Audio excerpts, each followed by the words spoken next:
Stephen A. Smith already has a really tumultuous relationship with his black viewership, to say the least. But this time around, I think Stephen A. Smith may have finally gone too far. The internet is currently eviscerating Stephen A. Smith for comments he made about the BT Awards and OJ Simpson. Now, the backlash is so immense, partly due to his history of being on the wrong side of history of every social issue and seemingly taking a side of the power structure every time. Stephen A. Smith is the same dude who gave Jerry Jones a pass when the photo surfaced of Jerry Jones actively participating in trying to stop the desegregation of a high school. Here's the picture in question. Jerry Jones was a part of a group of students who were actively and violently trying to stop the Little Rock Nine, who were 9 black students who were the first batch of black kids that were supposed to desegregate the Little Rock High School. Now, Jerry Jones acknowledged the photo is him. Now, the photo resurfaced almost 5 decades later. Now, Stephen A. Smith had a rather unusual, compassionate stance for Jerry Jones. And let me say this. I'm pissed off, but not for reasons that people would think. I'm very, very fond of Jerry Jones, and I'm not hiding that from anybody. Is his record perfect? No. But I'm pissed off because he doesn't deserve what just happened. I'm not of the mindset either that we're supposed to hold people accountable at 80 years old for what they did at 14 years old. But a lot of people were really suspicious that Stephen A. Smith had that much compassion in his heart for Jerry Jones, but didn't have the same compassion for the likes of Kyrie Irving and Colin Kaepernick. There's a lot that happened this year. And, you know, especially in Brooklyn with Mr. Kyrie Irving. Oh, yeah. That brother put out a tweet today. We ain't talking about it today because we at the NFL draft. Let me look into the audience and say this. Oh, you thought I had stuff to say before.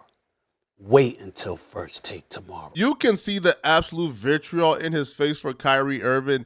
And we're like, bro, yeah, where's that same vitriol at for Jerry Jones, right? Or when he compared Colin Kaepernick taking a knee in protest for unarmed men being murdered by the police. He took to his show to say that Colin Kaepernick doing this is the exact same thing as Donald Trump trying to hold the USFL or the UFL hostage like a couple decades ago. And Max Kellerman, I'll go as far as to say this. You know one thing that folks haven't realized that Colin Kaepernick is actually comparable to? Are you ready for this? Are you sitting down for this one, Max Kellerman? He's actually comparable to President Donald Trump. Allow me to explain real quick. Donald Trump was the former owner for the USFL, who tried to sue the NFL for $1.7 billion. He won the case, but won a grand total of $1. It assisted in ruining the USFL, certainly ruined his chances of ultimately getting what he really wanted, which was to own an NFL team, because then in 2014, years later, when he wanted to own the Buffalo Bills, they still didn't want him to be a part of their clique. So here you have a white billionaire who wants to become a part of the league and couldn't get in. Colin Kaepernick can't get back in. I understand that. Max Kellerman is looking at Stephen A. Smith like, bro, what are you saying right now? But it's no surprise that Stephen A. Smith often takes the side of the infrastructure, because Stephen A. Smith has literally said that he wakes up every day thinking how he can make his bosses more money. Right. So if his bosses are in bed with the NFL, then of course he would have that stance. I wake up every morning with 2 thoughts. Number 1, how do I make my bosses more money? And number 2, how do I get some of it? And when I put it like that, there isn't anybody that's not going to be receptive to what I want to say, because they recognize that my number 1 mission is to make sure they're successful. And when you have that kind of mentality, it opens the floodgates, because it makes an inordinate amount of people receptive to what you're bringing to the table, because they know that you're trying to create something that they stand to benefit from as well. The man already told us what his mission is, bro. So I don't even understand why people are shocked at Stephen A. Smith whenever he goes against his own, because he's literally telling you, like, that's his mission, bro. His mission is whatever pleases the boss man, bro, he's gonna go with, all right? Which is why I'm always confused when people are shocked at Stephen A. Smith's statements.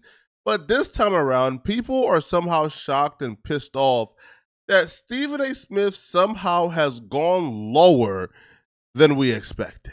All right. Now, this time around, Stephen A. Smith has found a new target, right? His new target is the BET Awards and OJ Simpson. Now, Stephen A. Smith is apparently appalled, upset, angry that we had the nerve and the gall to honor OJ Simpson at the BET Awards, bro. We had the nerve and the gall to honor a Hall of Fame NFL player. All right, we had the nerve and the gall to honor an esteemed black man such as OJ Simpson. You know, you got Tia Mowry up there. She's giving an introduction, paying tribute to all of this. And then OJ's face pops up on the screen, and you could hear the audience aghast. Clearly, everyone didn't approve of that. Clearly, most people were shocked by that, and they should be. Ladies and gentlemen, we got to call it like we see it. In the eyes of most people, regardless of an acquittal, O.J. Simpson is a double murderer. Yes, he ultimately was convicted in a civil trial and obliged to pay $33.5 million to the Goldman family, which he never really did till the day he died. Never happened.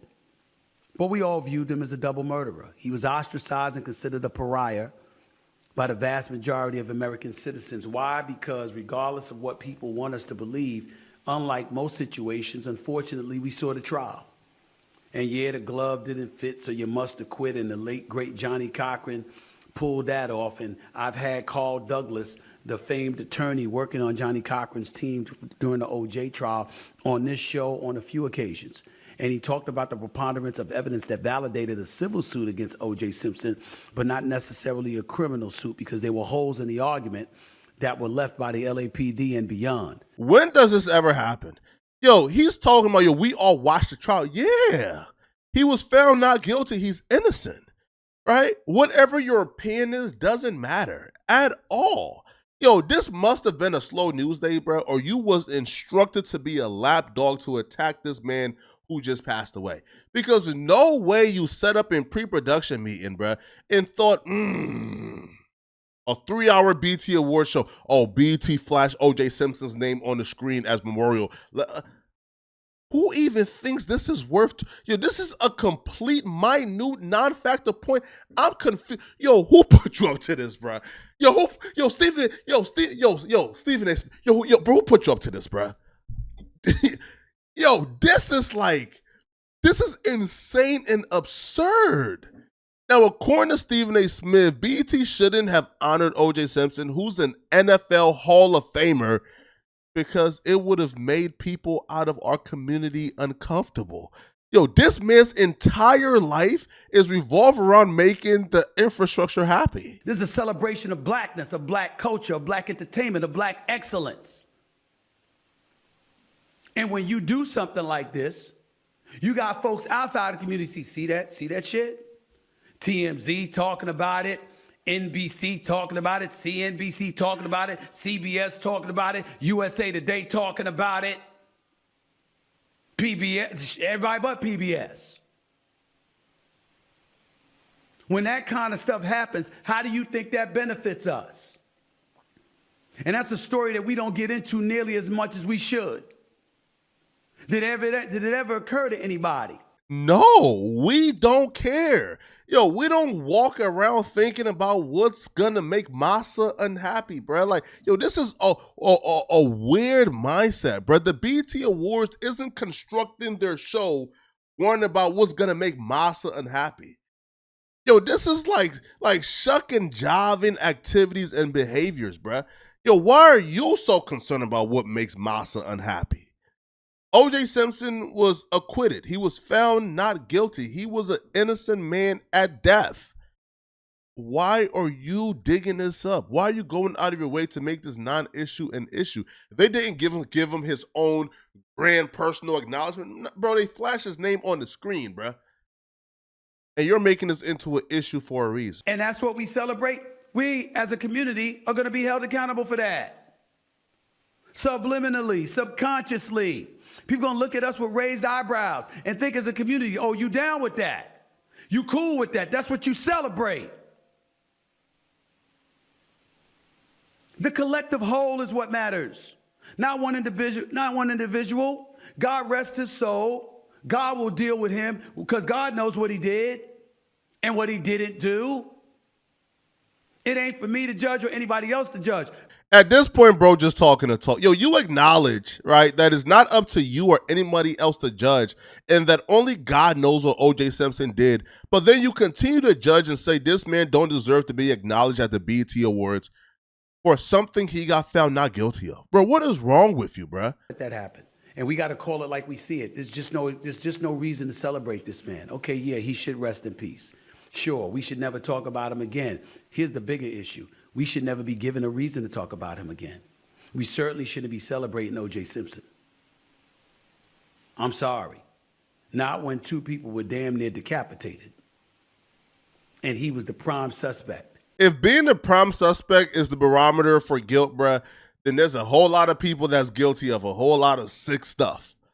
But people lie. The system gets it wrong. And if that man was found now guilty, bruh, let it go. All right. Now, there's another dude who's in the likes of Stephen A. Smith, Tommy Sotomayor. Click on this video right here to find out how Tommy Sotomayor just got a very rude awakening today and why it's the end for him. Click on this video here to find out what I'm talking about. I'm out of here, folks. Peace.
And we know that an overzealous police department effed up the case, which ultimately got him acquitted because he had one of the greatest lawyers this nation has ever known in Johnny Cochran, the late, great Johnny Cochran.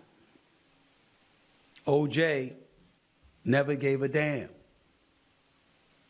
He hung around white people. He lived, that white culture. He didn't give a damn about his own. Ain't nothing wrong with that. You want to go to golf clubs and be members of golf clubs and all this stuff and live a posh, affluent lifestyle? Hell, we all trying to achieve that. I know I am. But what you never hear me say is that I'm not black. I'm Stephen A. Oh, I'm very black. Most of us are, if not all of us. I'm talking about in our spirit and in our soul. It's never something we want to detach ourselves from.